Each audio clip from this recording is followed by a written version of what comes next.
Hello and welcome to the Baseball Junkies podcast. I am your host, Adrian, from A League of Our Own on YouTube.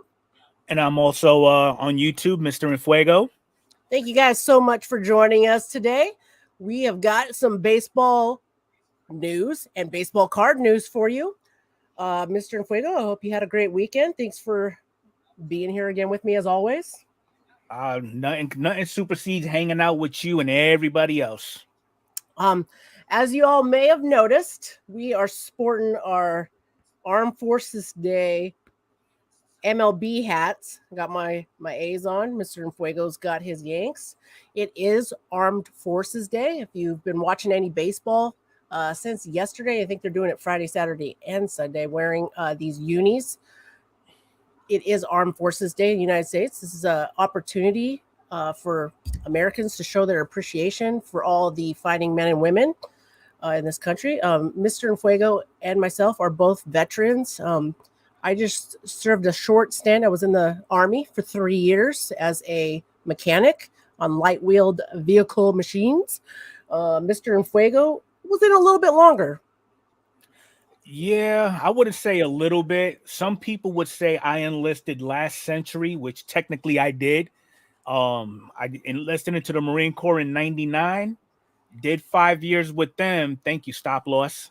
And then in 2004, I went from the Marine Corps to the Army, and I retired after spending 17 years with the Army in 2021 for a total of 22 years. Thank you so much for your service, Mr. Infuego, and thank you so much for all the men and women out there that have served in the armed forces. Cannot let you guys know how much we appreciate you. Aside from it being Armed Forces Day, as I said, it is also Military Appreciation Month. This was designated by Congress back in 1999. It's just a month to, pay tribute to military, all the, armed forces out there, giving the ultimate sacrifice for this country. So, being that we were both veterans, we wanted to, put this out today and let you guys know we appreciate you and thank you so much for your time and service. And despite whatever's going on that you've heard on the news media about how the military is falling apart, at the end of the day, you've got less than 10% of the American population who's willing to raise their right hand, sacrifice their personal lives along with their families to serve their country. So I give kudos to everybody who's made that choice at some point in their lifetime and those who are planning to do so in the near future. Absolutely. Absolutely. I also wanted to take a moment, not baseball, but Jim Brown, an NFL Hall of Famer, did pass away this past week. Rest in peace to Jim Brown. And with that, I'd like to just move on into the baseball news, unless you've got anything else you'd want to just start the pod off with, sir. Nope, I'm ready to kick this off. I'm saving all my energy for a particular topic. And as we had mentioned and announced last week, we do have the Baseball Junkies podcast website up. I just posted that in the comments here in the live chat. If you are listening to us, watching us here on YouTube, if you're listening, it'll be in the description if you want to go ahead and check that out. All right, this week in baseball, we had a lot of exciting, interesting things happen.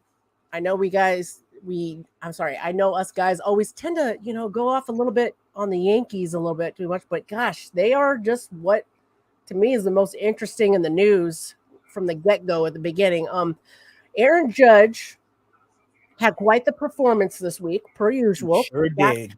Back from injury, playing very well. The series against Toronto was quite interesting. He did end up hitting 4 home runs in that series, which is an awesome feat. The reason why that's a little bit more significant than other times is there was, in the first game of the series, there was a moment before he hit his second home run of that game. So of those 4 home runs, he hit 2 of them in the same game, by the way. No big deal. Aaron Judge. There was a moment where they had zoomed in and they were showing close up him looking over at the His dugout. dugout. Yep. Well, it's hard to say for sure what he was looking at. That's what he said he was looking at. Mm-hmm. The Toronto broadcasters had noticed this and had said something about it, and they didn't say he was cheating. They were like, "Oh, is he? What is he looking at?" Like, we don't want to, They don't want to accuse him. speculate. Yeah. But obviously, that's you can't say something like that without it getting blown up. Now, to me, I was watching that game. I saw that happen, and I swear to God, I saw him do that at more than one at bat, which was my thing. But I went back and looked. I couldn't see for certain. I think it only happened at that at bat, and it happened in more than one pitch.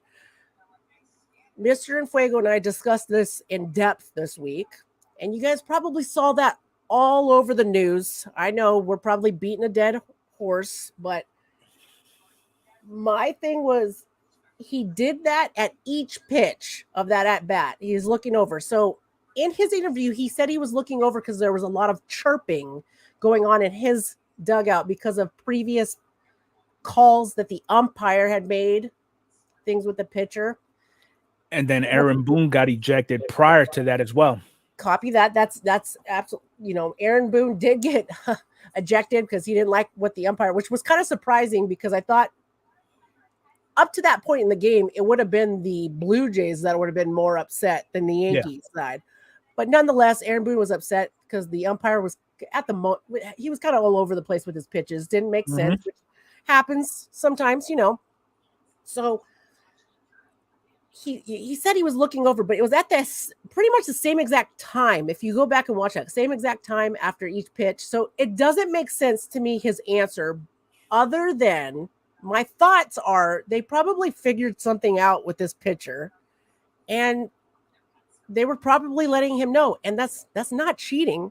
I don't think he was cheating. I think they probably figured something out, and Aaron Judge is not going to go on the news and say, oh, this pitcher is doing that, because hopefully he keeps doing that and they get him next time, something like that. They don't want to give up their secrets. My opinion, Mr. Fuego. If you have not caught the game that we were talking about, it was the first game of a 4-game set. Okay. And this whole thing with Judge looking off to wherever he was looking at, we'll keep it at that, happened in the 8th inning. Okay.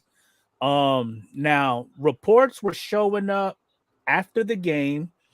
Some people were speculating there was some type of cheating going on, but there were tweets also sent out to include the guy who actually pitched to him. He said, I did not see anything that led me to believe that there was any type of cheating or whatever the case may be. Okay. I threw a bad pitch. He hit it. It's that simple. He won, now, and I'm just reaching out there with all this stuff that everybody's saying that Judge was potentially cheating or whatever the case may be. Let's look at a couple of things. Judge was one of the first people to voice his frustration about the 2017 scandal with the Astros. Now, if he went on that stint to express his disgust about what happened then, what makes you think he's going to want to go ahead and turn around and set himself up to be a hypocrite during this game? Okay. So he did what I think any normalized player would do. He let his performance do all the talking. And by that, basically at that point, that was when the Jays woke up an angry giant. He responded with those 4 home runs. Okay. And granted, the Yankees won 3 out of 4 of those games, but still, Aaron Judge made a point to let the Jays know, and anybody who had any type of thoughts in the back of their head about cheating, this is how we actually play the game. We play it pure. There's no cheating behind it. The Jays, on the other hand, and we're going to kind of transition a little bit, instead of focusing on something that don't exist, they need to focus on what's going on with their pitching. Okay. Alex Indeed. Manoah, he's only been in the league now for 3 years. And I'm starting to notice a decline in his performance. Okay. So, couple of things. Number one, and I've got all these links put up, but the one that I do want to show everybody, I'll show that here in a little bit. So, right now, I am referencing Baseball Reference. Okay.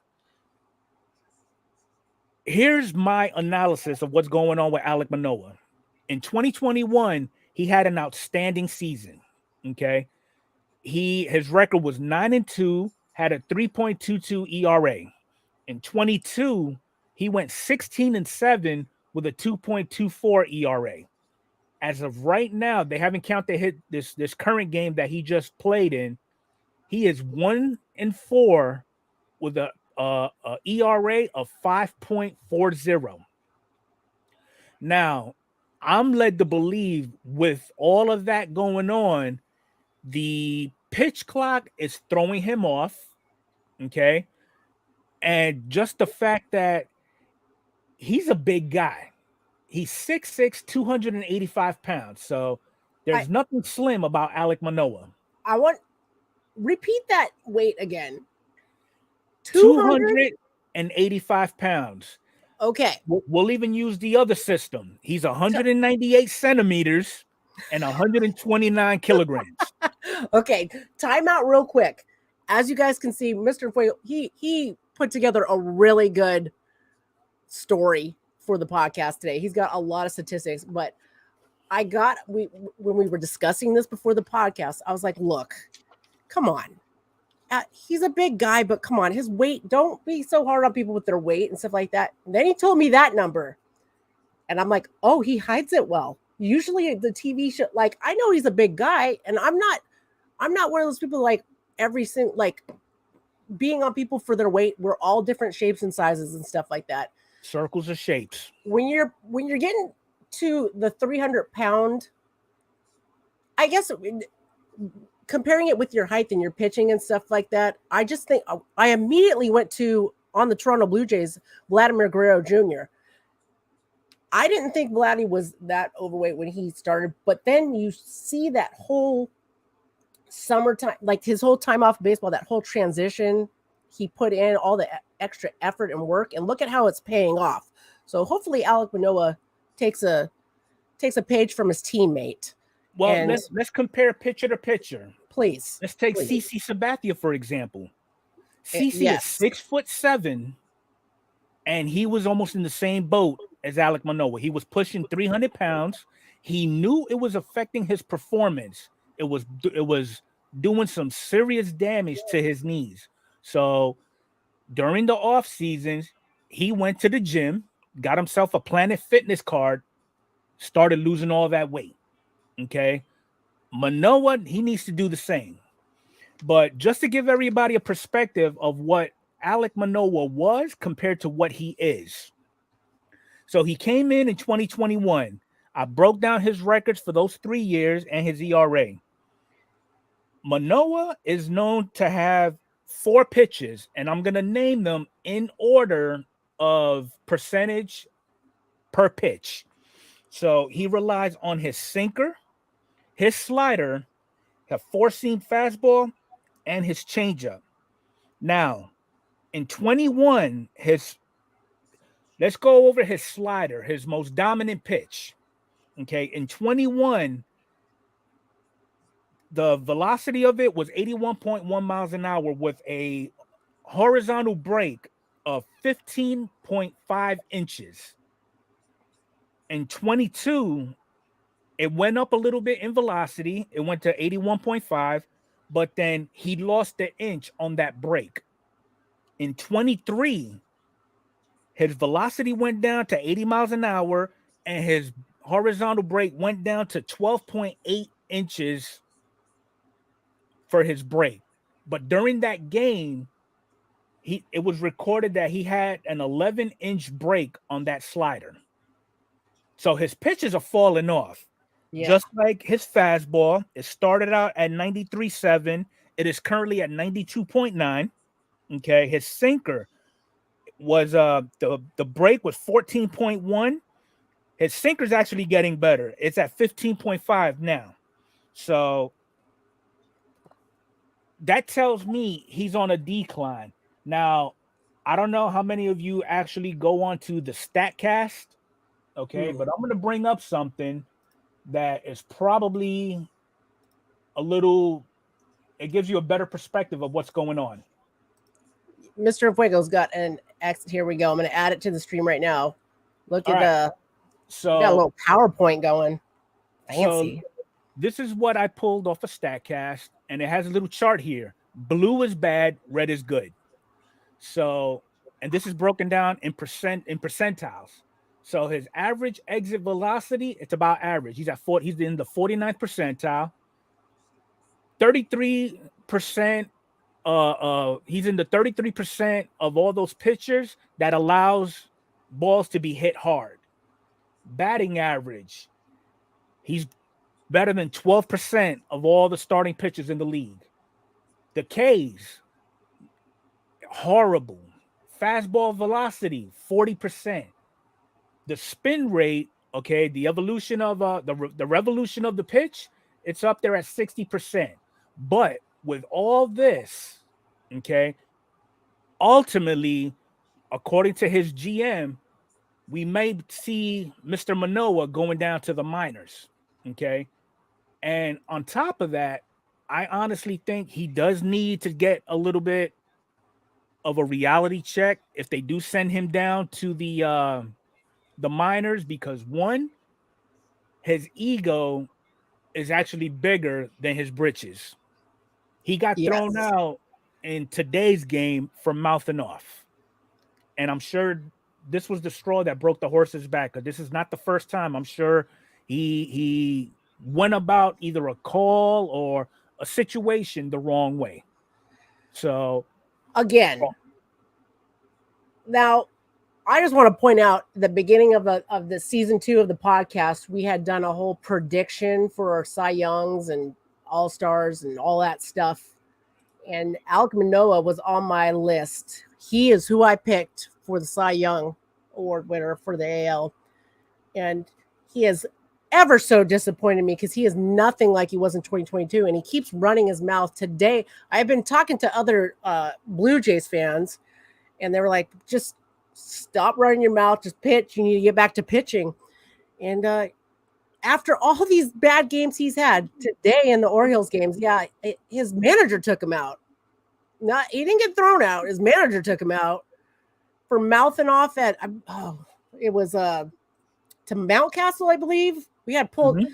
I'm not sure if I saved that link, but I'm just what are you doing? What are you doing mouthing off? You have no place to speak right now.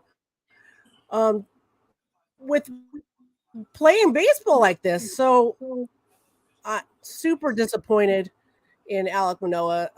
Hopefully he does head down to the minors, and hopefully he makes the adjustments he needs to make. Yeah, absolutely. Because right now the Jays are actually relying on him as a big part of their starting rotation. But if he keeps pulling the stunts that he's doing now, it is not looking good for that organization. Absolutely. Now, we're going to move on. Unless you've got any other Manoah fun facts. Nope, move on from that kind of my chair. Yeah. You guys know Mr. Fuego's a Yankees fan, and Alek Manoah don't be talking no crap if you don't have the game to back it up. And I agree. Moving on, Nolan Arendo heating up. Yeah. 5 homers in 5 straight games this past week. You guys might, if you haven't already, might pull out your Nolan Arendo cards. Get those rookie cards out. Shooting up. I think we saw on a website that his card prices are going up. Just throwing that out there if you've got them stashed away. Something to think about. 5 homers in 5 straight games. And yesterday, he got his 1,000th 1,000th RBI. So Nolan Arenado is just moving right along. So Yep. congratulations to him on that. He hit, let's see, it was against the O's, I believe.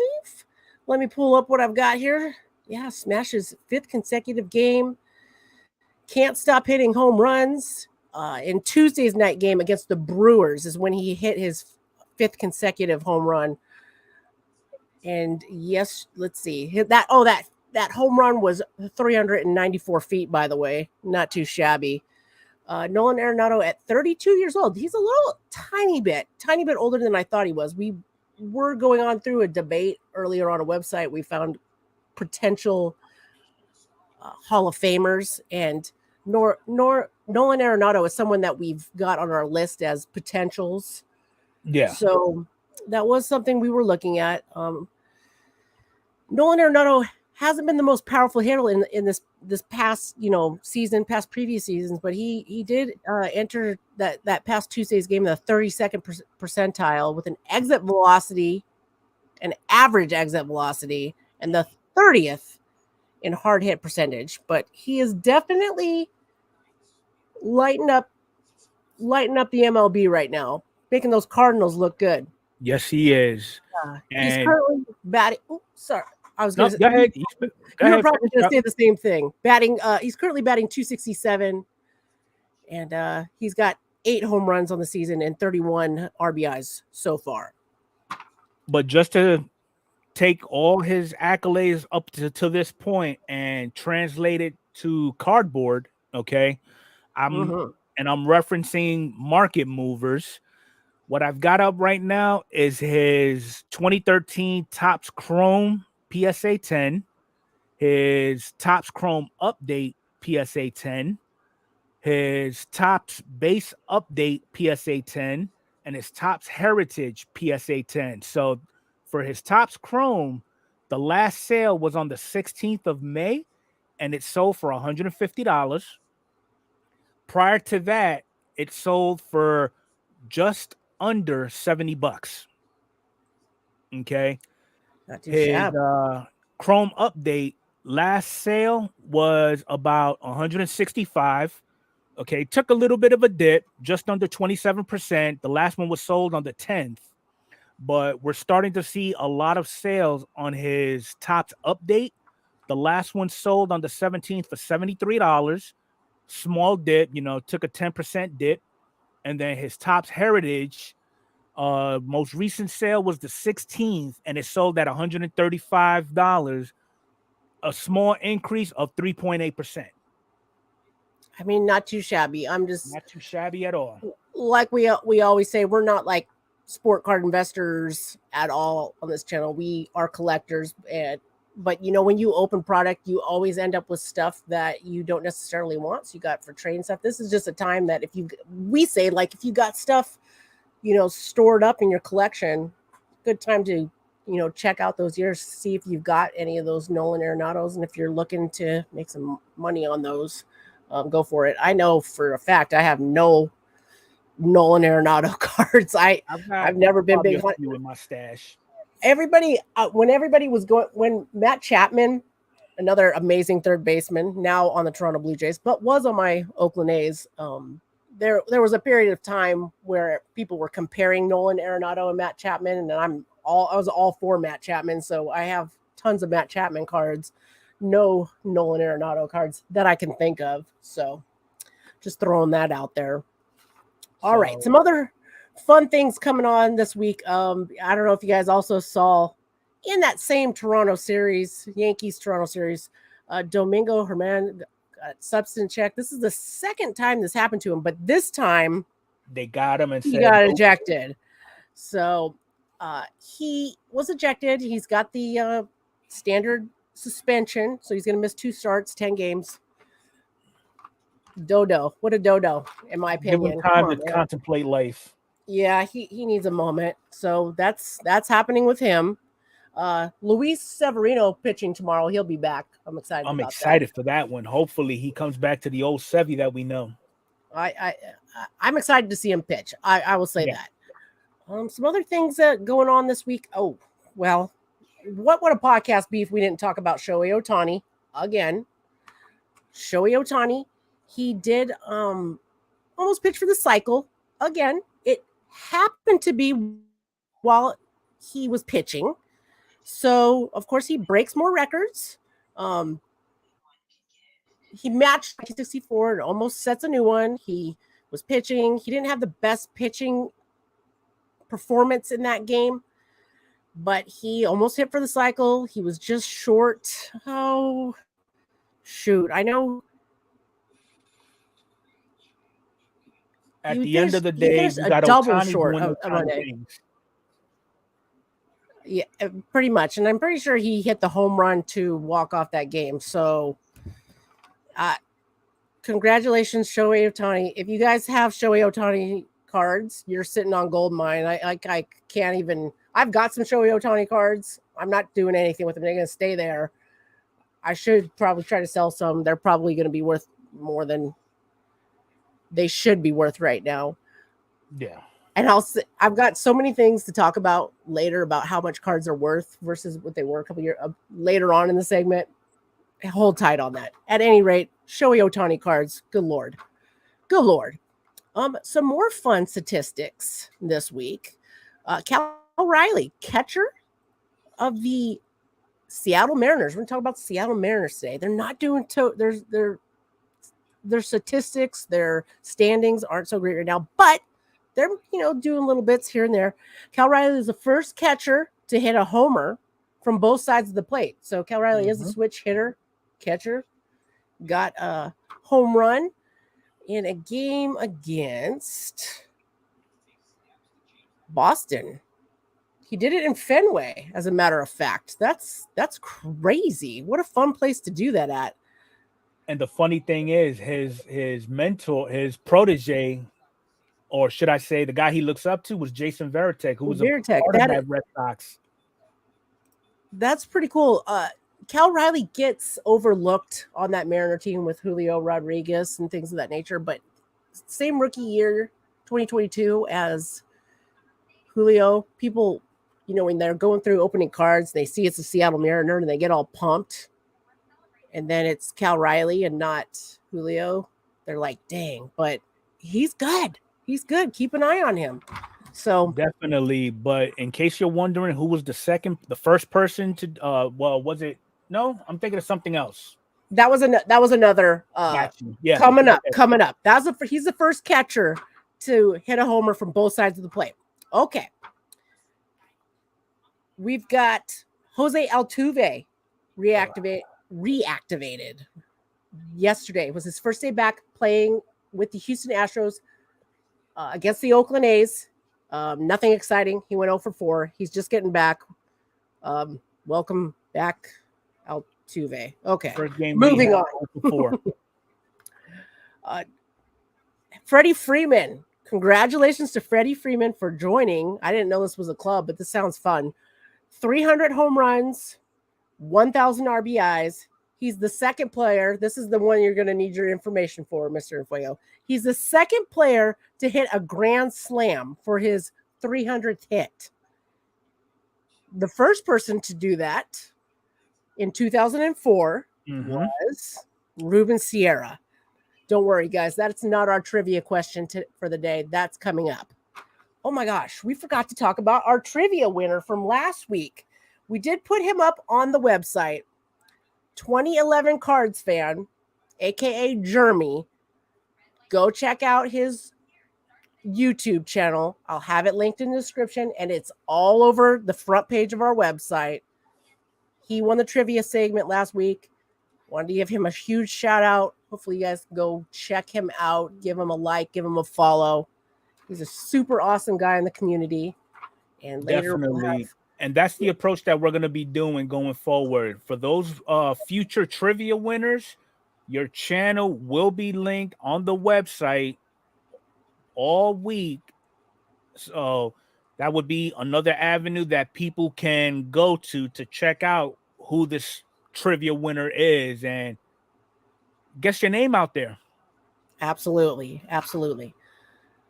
Some other fun news. Okay, I'm going to go through the next ones of these quickly, we're at the half-hour mark. I do want to talk about some more hobby news as well, but we do have some injuries, some deactivations, things of that nature. Jazz Chisholm went out for 4 to 6 weeks from turf toe. When Mr. Enfuego sent me this link this past week, we both were like, what the heck is turf toe? And we both simultaneously Googled turf toe at the same time and sent pictures of it. And it's an actual thing where you like mess up a ligament in your big toe. And that's a thing. And he's out 4 to 6 weeks. The medical term for turf toe is a sprain of the main joint of your big toe. Both of those descriptions sound like boo-boos to me, but if you go read it further, it does seem like a pretty painful thing. Can't run around. Athlete's feet on steroids. Baseball. So Jazz Chisholm, 4 to 6 weeks. That is a bummer. Dustin May just went out on an injury as well. He is going to be out. I don't know if they've determined yet how many weeks he's going to be out. He messed up his flexor pronator, which is like in your forearm. It's basically the muscle right up here. Oh, it says he could miss up to a month for that. And that's too bad because that guy pitches filthy and the Dodgers need him. But that's happening with Dustin May. Some other things here. Oh, Gary Sanchez signed with the Mets. So he went to the Mets on a minor league thing, but he's already being called up due to injuries. Thomas Nito's going out on the Mets. So hopefully Gary Sanchez, who started off strong, and the Yankees had hopes he'd had a promising future. Unfortunately, he did not. Did the whole thing. Then he was over at the Giants, and he opted out of that. So now with the Mets, possibly playing now, hopefully Gary Sanchez can do Gary Sanchez things. Because the potential is there. Realistically, I don't see it happening. Yeah, absolutely. Absolutely. At least behind the dish. I can't say too much about his bat because he does have a big bat, but it's going to be more to it than taking cracks at pitches. Absolutely. All right. I'm thinking, I know we had tons of other news stories here. I can keep going. We can do trivia a little bit after the half hour here. What do you think, Mr. Enfuego? What other topics were you most excited about this week in baseball? Well, aside from the whole Judge thing, aside from Sanchez and me venting on Alek Manoah, Nolan Arendo was something good about baseball that I would like to talk about, which we did. And it's basically just I'm noticing that a lot of these players who were out for these long stints are coming back and making statements. Like, for example, the front runner for MVP in the National League, we got Ronald Acuna. He's being predicted to steal 35 bags. That was something we had talked about, and I thought, oh yeah, he's going to hit that easily. And you were like, kind of a stretch. I was kind of surprised. I mean, am I saying he won't do it? No, but I think even though that was a conservative number, I don't think he's gonna steal. Okay, but I don't think he's gonna put himself in a predicament where he's gonna risk re-injuring that knee. Okay, now as far as 35 bags with confidence, I say Anthony Volpe. Anthony Volpe, I feel like, yeah, no problem. I feel like that with Acuna though too. I reminded you, like, Ronald Acuna's back. He's playing great. I know he might be trying to take it easy on the knee, possibly. He's in the National League and I just think he has the potential and the backup to get it done. Definitely. We got to talk about we have to talk about Aaron Hicks. We didn't talk about that. People in our chat and Yes. YouTube are losing their mind, and that was one of Mr. Fuego's big topics. Finally, Long overdue. DFA'd Aaron Hicks, DFA'd from the Yankees. I'm Fired sure on you his day off. probably didn't hear it here first, but if you did, it finally happened. Ugh. Oh, that leads into another thing too. Yeah. How we acquired Hicks's replacement. This is true. So here is a question for everybody that's listening or everybody that's actually tuning in right now. How often have you heard of rivals working a trade?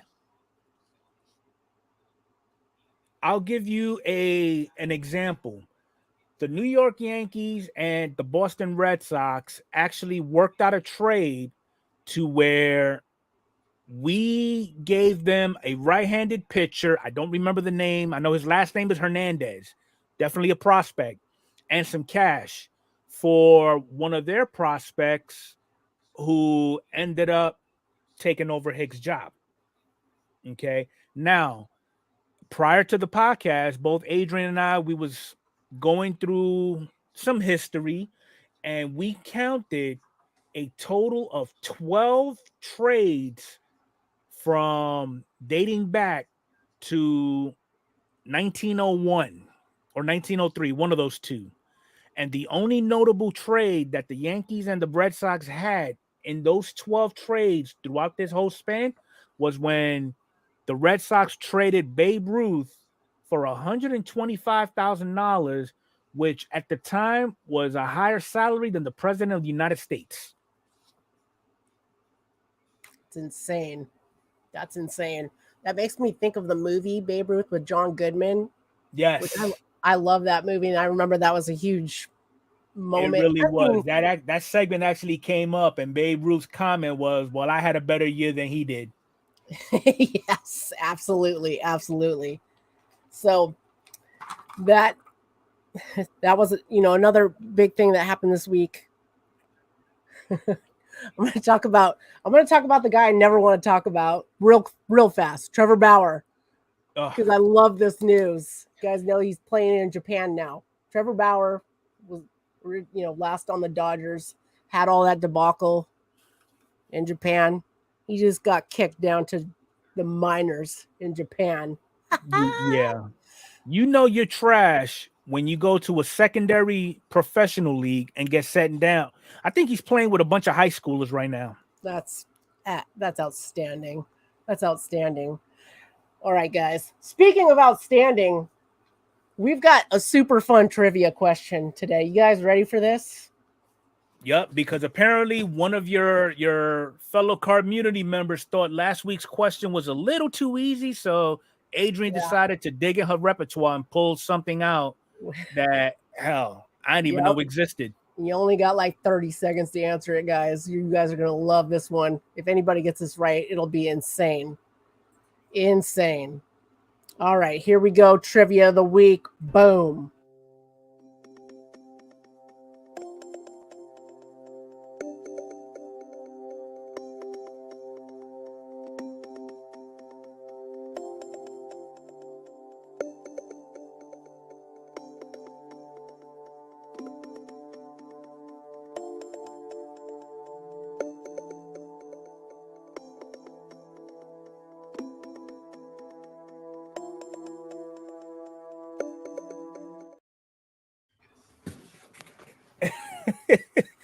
So nobody got it. Nobody got it, but I like the answers that were given. We got that hard enough? Krause. We got McGuire, Henderson, Barry Canseco, Wilson, Canseco, Barry Zito, Ricky Henderson. Ooh, shots fired. Yeah. Reggie Jackson. So rude had an animal crackers clod. The question was, who had a no eating animal crackers in bed clause in their baseball contract?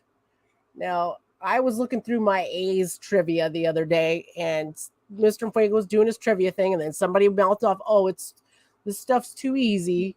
This stuff's too easy. And I was like, all right, Chuck hold the my beer. Here you go. And they put that in his clause because way back in the day, they didn't have no money and they shared rooms and they would share a bed and that guy would get crumbs all over. And I bet y'all did not know that.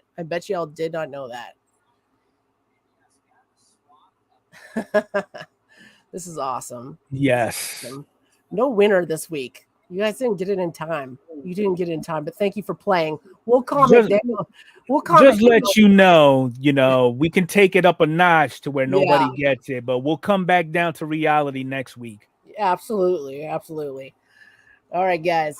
So now, real quick before we move on, and we got to talk about this day in history.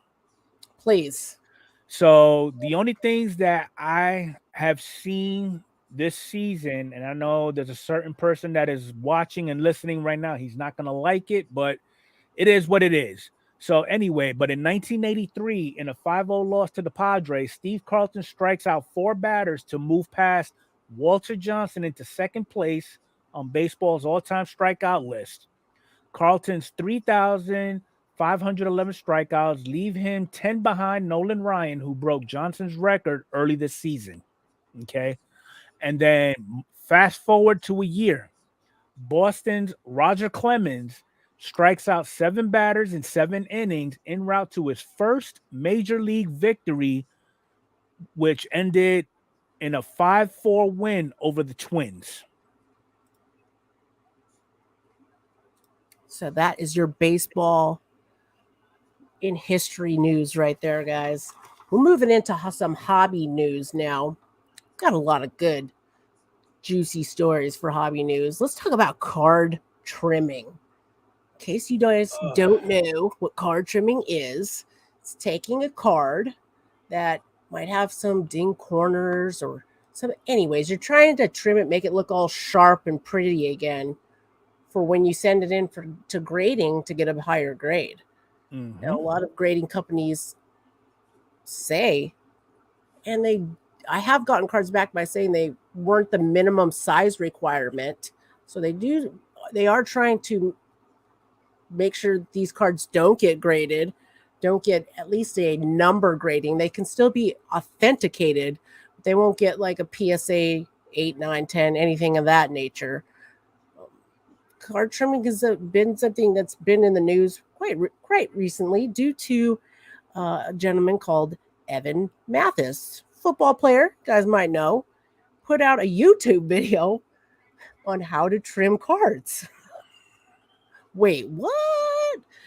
Yeah, so Mr. Fuego, looked into a bunch of stories of this week. I did notice on other YouTube channels like Sports Card Radio, and I can't even remember all the other channels, talking a little bit about this whole card trimming thing. And to me, I roll my eyes. There's just so many like corrupt things that go on in this hobby that the bad stuff I just try to ignore to an extent, unless there's something I can personally do about it. Right. But just to give a little perspective on this whole card trimming thing, what it first stemmed up to. So somebody sent in a Shohei Ohtani rookie card to BGS initially. It came back a 9. So the owner of this Ohtani card, I guess he didn't like the grade, that BGS was on something.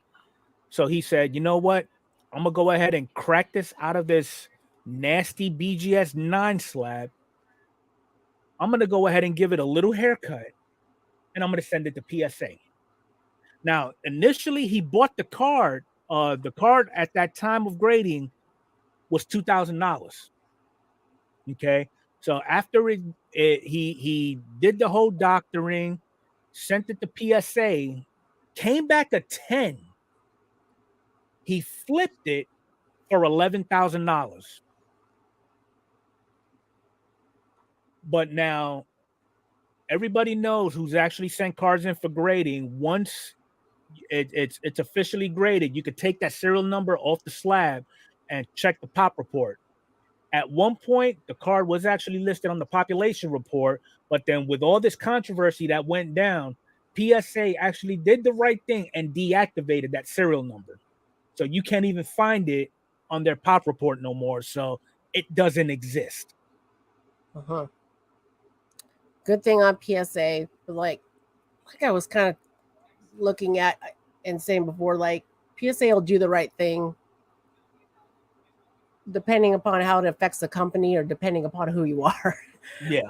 Basically, I feel like there's a lot of, there's a lot of corruption as far as like people send in certain people who send in cards, that are prestigious or what have you, get faster grading or better grades, but by who they are. And that's just the nature of the business. It sucks, but it's just the way it is. Anything with, any organization, anything where money talks, that's just how it's going to go. So, yeah, that is one thing looking at, my whole baseball collecting thing. I'm happy with the fact that I've gotten so many things graded. I really enjoy having things graded. It's nice. We were talking about Versus Swap last week. I've been on that site like crazy this week. I've only done the one trade, but I've been having a lot of fun on there, and it's only for graded cards. It's just nice to have graded cards in your collection for things like that, to make sure that at least your cards are authenticated. You don't necessarily have to worry about being scammed. Now there are fake slabs and things of that nature. You should always check your certification numbers and things like that. But money talks, things happen. Hope for the best. Speaking of hoping for the best, 2023 Bowman Chrome Sapphire came out came out this week. Tops. It was yesterday, wasn't it? It was yesterday. I was on there. So 2023 Top Sapphire. Topps decided to do first ever Dutch auction. This is something that is very well known on Panini. So Dutch auction, a product starts off at the ceiling, the highest it'll go for, and then in this case, every 5 minutes, the price would drop $25. So started off at 800 and 850. Godly amount of money, ridiculous for a mega box size of cards. Now, if you guys watched any YouTube videos this week, Hoosier Pools, I will be putting that in the description of this video. Hoosier Pools did a really good video explaining what a Dutch auction is, explaining all the different ins and outs of 2023 Bowman Chrome Sapphire, which is a super high-end popular product. I guess it's not super high-end. Well, it is now, I guess. I don't know. It's a popular higher-end product. Striker Breaks also did a really good breakdown of it as well. There's autos in it. Roughly every other box. There's more color, more parallels that we all like. So, and they printed a lot less of it. So that was nice. But as you can see, they're trying to get their money's worth out of it. So the floor price, the cheapest you can get it for was $350. $350. Last year, they had upped it crazy to $199. So like $200 last year. Before that, even cheaper. Yeah. They're trying to get their money. And I think in this Sapphire, it was only what, 2 colored and 1 auto? Yeah, last year some of the Sapphire didn't even have autos in it. Like at all. Some of the Sapphire products. So I love Sapphire. I never should buy it, but I always end up at least getting one box. And I was on the site and Mr. Boy was texting me like, hey, your silliness isn't going to buy one of those. And I'm like, well, so sure enough, when it hit the floor of $350, that was the cheapest that it was available on Topps for. Website glitched out. I think $375 is probably what people if people bought it that much, that's what they got it for. But $350, I couldn't. I tried to put 2 boxes in my cart, couldn't. It automatically like 2 seconds later, everything sold out. It sold out. So regardless, they got their money because, like I said, last year it was $199. I'm just. But guess where a lot of these boxes are currently at now? Oh yeah, that's right. That's right. If you are still interested in a 2023 Bowman Chrome Sapphire box, they are available for purchase on the one and only eBay. The flipper capital of the world for baseball cards. You know how it goes. Let's take a look at those listings, shall we? Let's look at those prices. Bowman. Definitely, I'm sure you could find a deal on eBay. Oh, for sure. Yeah, let's do that. Share that screen for those of you that are watching on YouTube, and we'll do our best to describe it for those of you listening on the podcast format. Allow me to share my screen. I might just get a box or 2 after I hit the lottery or win a civil lawsuit. All right. So I type in 2023 Bowman Chrome Sapphire. All this 2022 stuff comes up. Where my box is at? Do I need to type in box? That's what I normally put in. Yeah. Let's take put a look. 2023 Bowman Sapphire box. No, just take out mega. Just leave box. All right.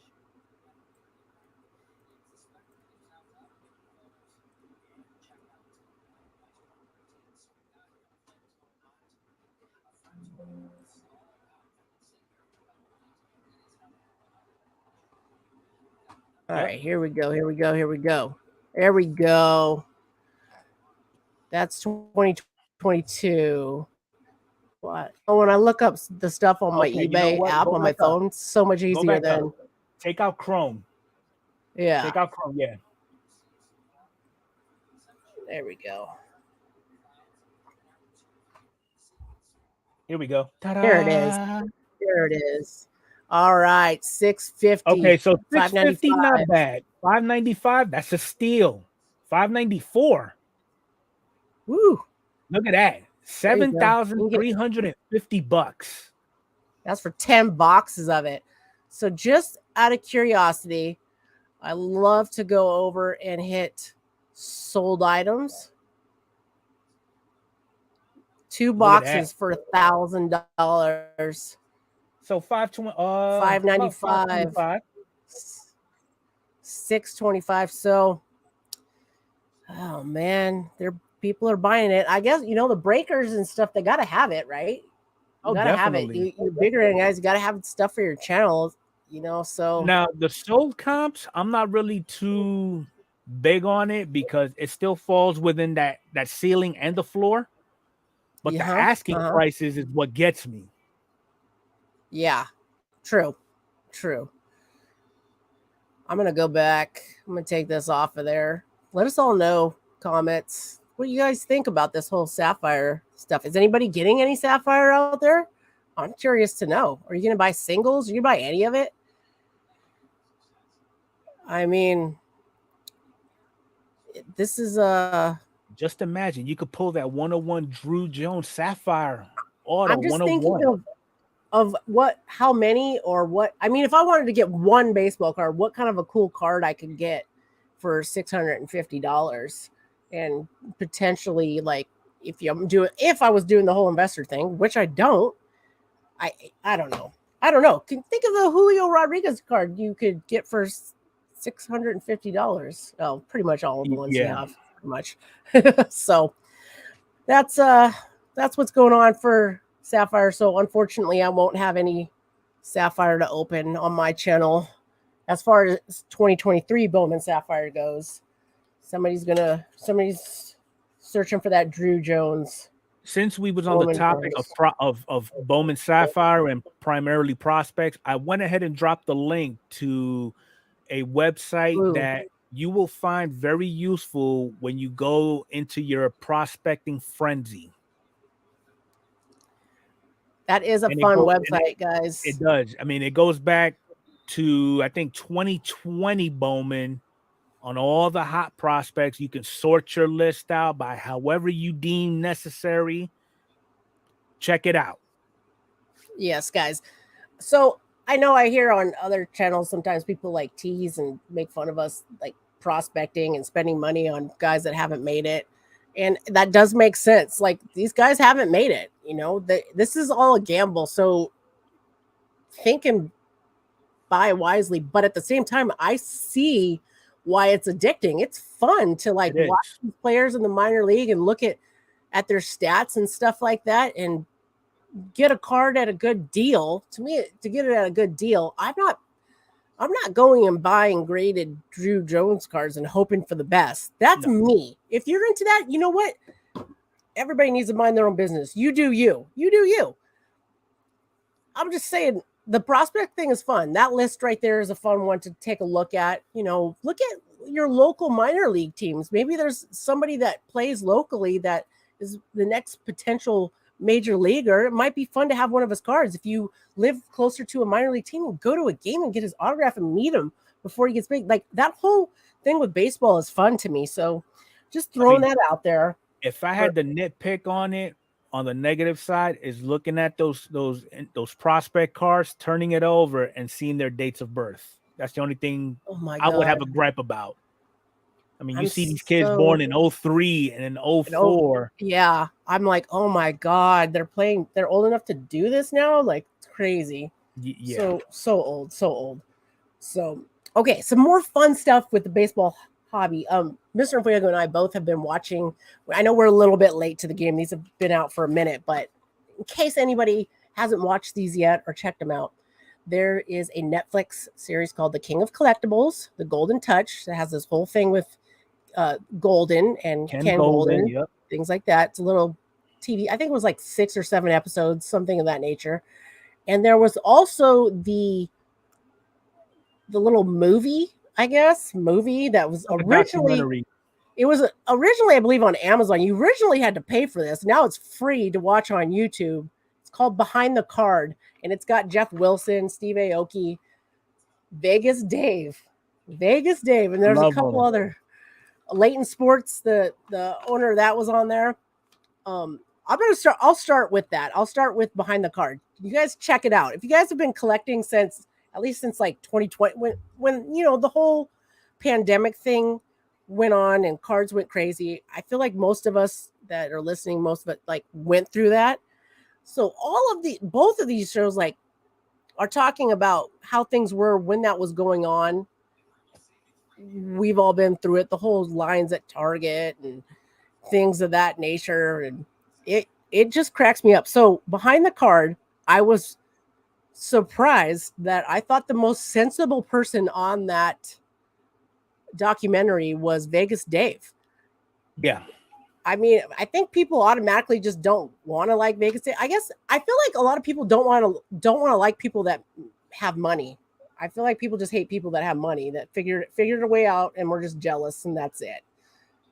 That's my guess. I don't know. Vegas Dave just speaks his mind, speaks the truth. He's the only one that went and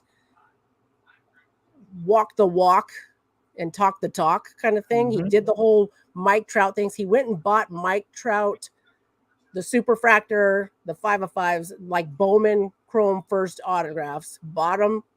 People said he spent too much money on them, and then he resold them for crazy amounts of money. He's like the only one I feel like made like crazy good money on baseball cards.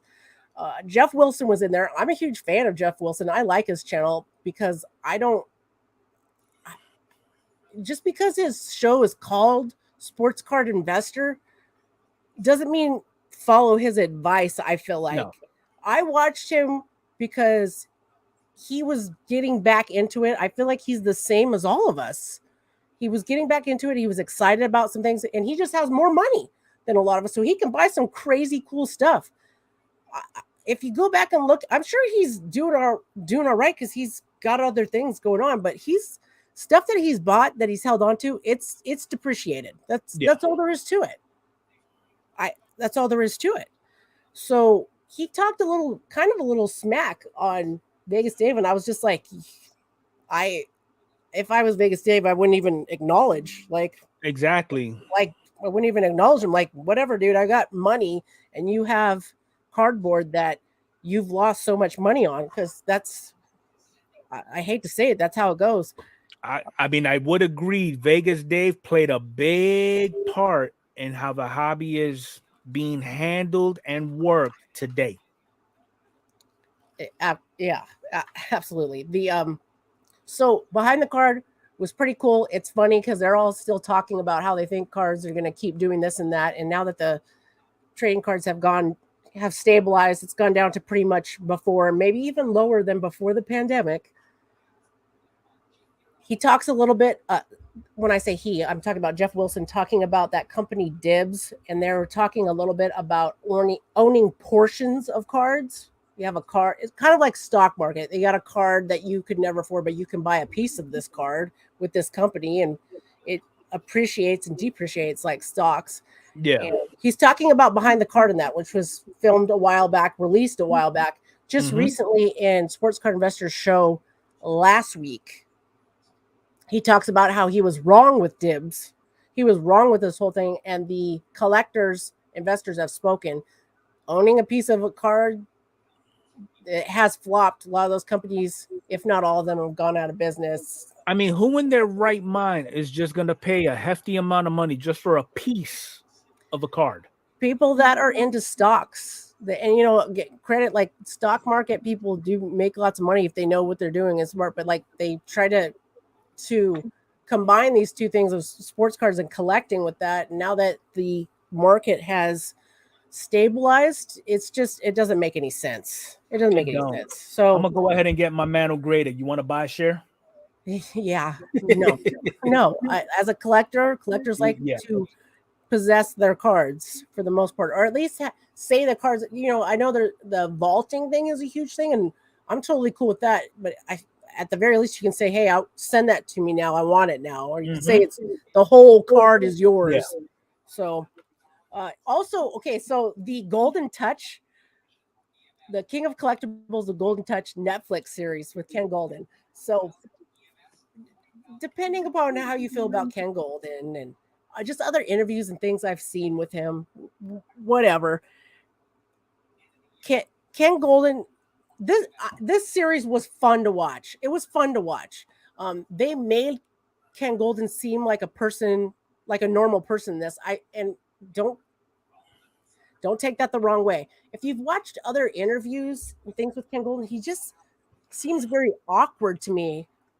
He just seems awkward to me, and they made him seem a little bit more relaxed, like a guy that just is into the collectibles and things of that nature. His daughter is in this documentary with him, and she seems like really cool. She has him in check, and like they seem like they had a really good relationship. I really enjoyed watching it. It was interesting. I think the only downside of it, if it's somebody that's watching it that is just getting into it, like there's a lot of stuff on there that they talk about the logo man in the first couple episodes, and oh my God, it sold for $2 million. Now, if you guys remember when this was going on and how he was putting it up in the news because he was trying to get it, their whole thing was like, it's at least a $5 million card. They don't make any mention of that. Yeah. Not a single mention of that in this documentary. So I was kind of like, all right, well, they're trying to make a good TV show. I get it. But, a couple people have approached me on this at work that they know that I'm into card collecting and stuff. And they're like, oh, I saw the show. And you see that logo, man? You see that logo, man? And I'm like, yeah. And I'm like, wow, that hype. I'll give them that. They're good at marketing, because I look at that logo, man, and I'm like, it's cool, but it's not the coolest. Like something with an autograph. If that thing was autographed like by LeBron James, it would, to me, mean a lot more. I know that's patches of his uniform, but I don't know. Not $2 million cool for me either. Which exactly. I know, so if you haven't caught the YouTube documentary Behind the Card, I just dropped the link in the chat. It is free, so you ain't got to worry about paying for nothing. And it's a fun watch. Take a look at it. It gives the breakdown of different perspectives on how the hobby was pre, during, and post pandemic, I guess, or what they foresee happening in the hobby after the pandemic, it's a good watch. It's very interesting, especially to watch it now and see how things have progressed and where things are at now. If you guys are still here and still in collecting cards and things of that nature, hats off to you, because it's a little bit more than the money for a lot of us. Yeah. So, okay, some product releases we've got coming out. So at the end of this month, May 31st, the Bowman mega boxes are coming up. So 2023 Bowman's been out. It's been the hottest release so far this year. Super exciting. Everybody's looking for that Drew Jones 101, looking for their Bowman first prospects. Everyone wants autos, colors, this and that. Now the mega boxes will come out at the end of the month. The Mojo cards are exclusive in that, so that's going to be pretty hot. It's been available on Target. I believe it still is available on Target. Pre-order for $44.99. There you go. I know Mr. Fuego has got some. I haven't ordered any yet. We're dabbling on the idea of doing maybe a break with those, Mr. Fuego and I. More to follow. More to follow on that. Also, we already told you about 2023 Bowman Chrome Sapphire that released yesterday. Another random fun one that I saw was 2023 Bowman University Inception Multisport. So you got all the sports in that, men and women too. It was kind of interesting to me. I'm not a huge Inception fan, but I did like the whole concept with the multi sports in this. Kind of reminds me of like the Goodwill Champion stuff, things of that nature, but a little bit of a higher end product. That came out on Friday as well. We also have it coming out on May 24th, 2023 Topps Heritage. That's with collectors. That's usually a pretty popular set. People like the old school look of Topps Heritage. They'll go back and they'll be making cards that look like the 1973 style, I believe they're going with this year. And then a higher end product coming out also is Topps Sterling on May 24th. So that is what I've got. Some bad news for the hobby, though. Platinum anniversary was confirmed late July. 2022, guys. 2022 Platinum anniversary. Now we know 2021 Platinum anniversary was a super fun product that I saw being opened on channels for months and months and months. I anticipate probably the same thing with 2022. I know we're well into 23. I'm trying to make sure I get this right. So we did look into, Mr. Fuego found a news story on the whole, like why cards are being delayed, like this whole supply chain, things of that nature. It's been going on long enough. I feel like a lot of us are kind of used to it. It sucks, but it is what it is. So I know Mr. Fuego has been chomping at the bit to open some of that up or just get it in his hands. So as soon as that gets available, you'll see it on his channel. I'm certain of it. He's trying to break a whole bunch of it too. So hopefully that works out. Yes, somebody's talking about tennis. Tennis came out yesterday too. We just talk about baseball cards on here, but there are several other sport products that did come out. Yep. And everybody's breaking. So, all right, guys. I believe that's all we have for the Baseball Junkies podcast this week. Mr. Fuego, how are you? What do you think? I think we pretty much covered a lot that we wanted to cover today. And yeah. All right, you guys. Thank you so much for joining the podcast. Have a great weekend, and we will catch you. Have a good one. We'll see y'all out there.